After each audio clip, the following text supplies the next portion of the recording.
Ladies and gentlemen, next time in these 3 rounds of the Cage Legacy Welterweight bout. Introducing first, fighting out of the blue corner. This man's a mixed martial artist, weighing in over 170 pounds. Fighting out of SPG, presenting Jack the Ripper Hamill. That's a ball making his way to the cage, fighting out of the red corner. This man's a mixed martial artist, weighing in over 170 pounds. Fighting out of C-Mac, presenting Mokhonoana. Cage Legacy 11 here in Lucan, Dublin. This is Noel O'Keefe, and I am calling the action alongside Phil Campbell. Jack the Ripper Hamill taking on Kenny Mokhonoana. Mokhonoana is in the red trunks and white C-Mac rash guard. And we've got Hamill in all black. Your third man in the cage is Mr. Decky Larkin. Big pop in the crowd for this one, Phil. Yeah, we said in the lead up to this was a fight that a lot of people were talking about. Both very experienced, very game veterans of the amateur scene. Both feeling each other out at distance. You can see Mokhonoana using that oblique kick to the knee. As somebody who's had a knee injury, that kick makes me shudder every time I see it. But Hamill fires right back with a body kick. Heavy body kick. Partially blocked, but you can see Hamill is the stalker at the moment and goes back to that kick. Mokhonoana as the southpaw, that liver kick is open to you every time. I think he may just be trying to bait with that. Throw a couple of kicks with the lead leg, then throw in a body kick. And it's more so the southpaw, you say, almost has the advantage because they're used to fighting orthodox fighters, while orthodox fighters aren't used to fighting southpaws. And it's a real battle of the outside foot position as well, the lead foot, to try and get on the outside of your opponent. Exactly, because you don't want to be circling into the power hand, into the power kicks of your opponent. But because they're both almost mirror images, both tools are open to each other to attack. A switch by Mokhonoana briefly for that kick. Oh, nice. Charges in. He used the 1-2 from the switch stance to cover distance and complete the takedown. Very intelligent mixed martial arts from the C-Mac man. Mokhonoana on top now, so Hamill trying to work his way under, grabbing onto the leg of Mokhonoana, going to try and use the cage wall to perhaps scoot his hips out and use that wall to get into a better position, perhaps fully back standing. Mokhonoana grabs the neck though, Phil. That guillotine needs to be wary with the amount of guillotine transitions into side control. Maybe looking to set up a darts. Almost switched to darts, but good defense by Hamill on the bottom, but Mokhonoana just using that strength that he has in abundance to hold here, softening the body as well of Hamill with some hammer fists.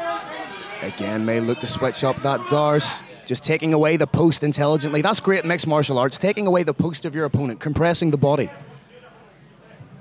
And Hamill again works his way back to his knees, but each time he does, you can see Mokhonoana looks at the neck, but Hamill doing very well to get it back and has the body lock now on Mokhonoana. Excellent work by the FPG man. Pulls him to the ground. Excellent, excellent work. Gentlemen trade positions. And again, you see there from Hamill as well, just that savvy straight away, goes for the wrist. That's how you know you're watching two veteran amateur mixed martial artists. He's going to use that knee to slide across. Takes the back now. One hook in. Mokhonoana tries to peel it away. Rolls for the armbar, as you said. Has he got it? He's just looking to peel that. Kenny doing the right thing just by stacking up, intelligently putting the knee against the back of Hamill. Hamill very composed and waiting for his opportunity. Briefly adjusting his hands here. Mokhonoana is very composed on top though. Just trying to keep Hamill as compressed as possible, thus negating the extension of the hips. He has the knee across. Our view is just obstructed, but the knee across the face, I think, of Hamill as well. So he's going to ride out the end of the first round here, but an excellent open round. Big knees by Mokhonoana as well.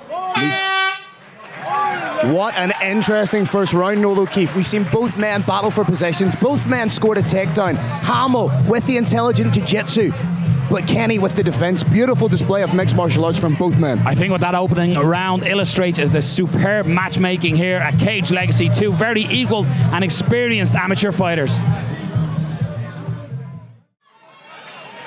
Decky Larkin, your referee, just clearing out the two respective corners.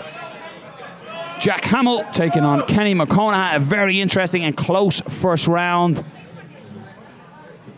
And it was Hamill who was in on an armbar, but well defended by Mokhonoana coming at the very end of the first round. I wonder if we'll see Kenny use that switch again to cover distance. It worked really well from the first time around. He sort of disguised it as well a lot with the oblique kicks. He then switched that stance for the teep to close in. Tries to counter with the Superman punch off the kick. So you could say he might be starting to get the timing of Hamill's kick to the body. But Hamill himself, a very accomplished boxer, of course, under the tutelage of not only John Kavanagh, but also his father, Will Hamill, an accomplished boxer and mixed martial artist in his own right. That was the sound of me blowing into the microphone because that head kick wasn't too far off target, Phil. Beautiful power double by Will Hamill. This time it's Hamill changing levels. And he's just sitting in that half guard position, traps that left leg of Mokhonoana almost to use it as an anchor to hold him in that position. He may triangle his own legs here just to keep the position and posture and strike. Mokhonoana, I think he's just in on a Kimura to almost use it to sweep. And he has done. It's a scramble for position here, Phil. But again, back into that side control position is Hamill.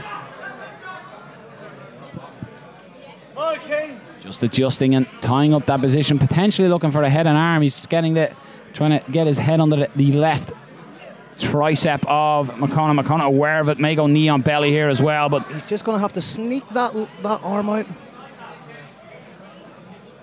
I'm trying to almost crucifix from the bottom here as well, just to stop Hamill's progression. He almost looked like he was going for an inverted triangle there. He had the hand on the wrist. He was trying to get his left leg. There we go again. We see that left leg coming up to it, but Hamill savvy to it. Just adjusts his position.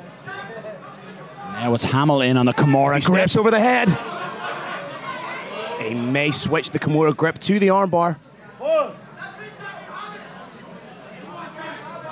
Solid advice called out from the crowd. Pull. He needs to be aware there's also a triangle option here.